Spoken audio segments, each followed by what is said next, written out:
അത് ഞാനിപ്പോൾ ചെയ്യുന്നതെന്ന് വെച്ച് കഴിഞ്ഞാൽ നീ കാണിച്ച തന്തയിലായ്മയ്ക്ക് ആൾക്കാർ എന്നെ വെല്ലുവിളിച്ചപ്പോൾ ഞാനും റിപ്ലൈയും തരുന്നു, ഒരു കണ്ടന്റും ഉണ്ടാക്കുന്നു. അത്രേ ഉള്ളൂ സംഭവം. വേഷം കെട്ടെടുത്താണല്ലോ അടിച്ചതിന്റെ. ഈ പോയി പറഞ്ഞല്ലോ തന്തല്ലാത്തരം എന്നുള്ളത്. തന്തല്ലാത്തരം ആരെ കാണിച്ച്? ഇയാണ് ആദ്യം മുതലേ പറയുന്നത് എൻ്റെ തന്തേൻ്റെ പ്രശ്നം, എൻ്റെ തന്തേൻ്റെ കുഴപ്പം, എൻ്റെ തന്തയ്ക്കാണ് പ്രശ്നം, എൻ്റെ തന്ത എന്തോ വലിയ പ്രശ്നക്കാരനാണെന്നൊക്കെ ഇജ് തന്നെയാണ് പറഞ്ഞു തുടങ്ങി. എനിക്കൊരു തന്ത ഉണ്ട്, മനസ്സിലായ എനിക്ക്. അത് നാട്ടുകാർ കണ്ടിട്ടുമുണ്ട്. ഇജി പ്രശ്നം എന്ന് പറഞ്ഞുണ്ടാക്കുന്ന തന്തേനെ നാട്ടുകാരും കണ്ടില്ല, ഞാൻ അതായിട്ട് കണ്ടിട്ടില്ല. മനസ്സിലായ എനിക്ക്. നാട്ടുകാരും കണ്ടിട്ടുണ്ടാവില്ല. 100% ഞാൻ യോജിക്കുന്നു.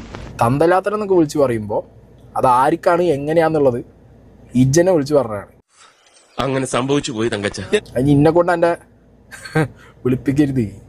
എൻ്റെ പലതുണ്ടായ സ്വഭാവം എൻ്റെ അടുത്തേക്ക് എടുക്കാൻ നിൽക്കണ്ട. അത് ഞാൻ എന്നോട് ആദ്യമേ പറയുന്നു. തന്തയ്ക്ക് വിളിയും കാര്യങ്ങളൊക്കെ വിളിച്ച് ഇനിയും വീഡിയോ ഇട്ട് മുന്നോട്ട് പോകാനാണെന്നുണ്ടെങ്കിൽ പച്ചയ്ക്ക് വിളിക്കും. അതിനൊരു കുഴപ്പമില്ല. അത് വീഡിയോയിലൊന്നല്ല, അവിടെ വന്ന് വീട്ടിലൊന്ന് വിളിക്കും, നേരിട്ട് വിളിക്കും. എന്നാ പിന്നെ അങ്ങനെ തന്നെ ആവട്ടെ. അത് വെല്ലുവിളിയായിട്ടാണെങ്കിൽ വെല്ലുവിളിയായിട്ട് ചുരുത്തോ, അതിന് മൂളിക്കാണെങ്കിൽ അങ്ങനെ എടുത്തോ. എനിക്ക് ത്രട്ടറിങ് ആണെന്നുണ്ടെങ്കിൽ ചൂണ്ടി കേസും കൊടുത്തോ. പോലീസ് ആണെങ്കിലും വിഷയമാണെന്നുണ്ടെങ്കിൽ ഞാൻ ആ വഴിക്ക് പോയിക്കൊണ്ട്. അവരൊരു തമാശ പറഞ്ഞല്ലേ ഏട്ടാ.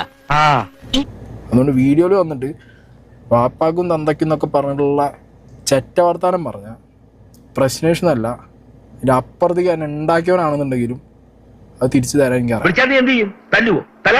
തനിക്ക് ധൈര്യം അന്നെ ഉണ്ടാക്കിയ ഒരാള് അയാളെന്നെ ഉണ്ടാക്കിപ്പോയി, വളർത്തിയില്ല. എന്നെ വളർത്തി അങ്ങനെ പറഞ്ഞോ, പക്ഷെ എന്നെ ഒന്നും പറയരുത്. ആ വളർത്തിയ ഒരാൾ ഇന്നെ വളർത്തിയ സമയത്ത് എനിക്ക് പറഞ്ഞെന്ന ഒരുപാട് കാര്യങ്ങളുണ്ട്. അതിന്റെ ഗുണം ഞാൻ കാണിക്കും, അതില്ലാത്തതിന്റെ കോണം ഈ ഇപ്പൊ കാണിച്ചു. സങ്കടം കൊണ്ടാ ആ വിവേകമൊക്കെ ഞാൻ പറഞ്ഞത്. ഇനി മേലെ അങ്ങനെ ഉണ്ടാവില്ല. കാല് പിടിക്കാൻ ഞാൻ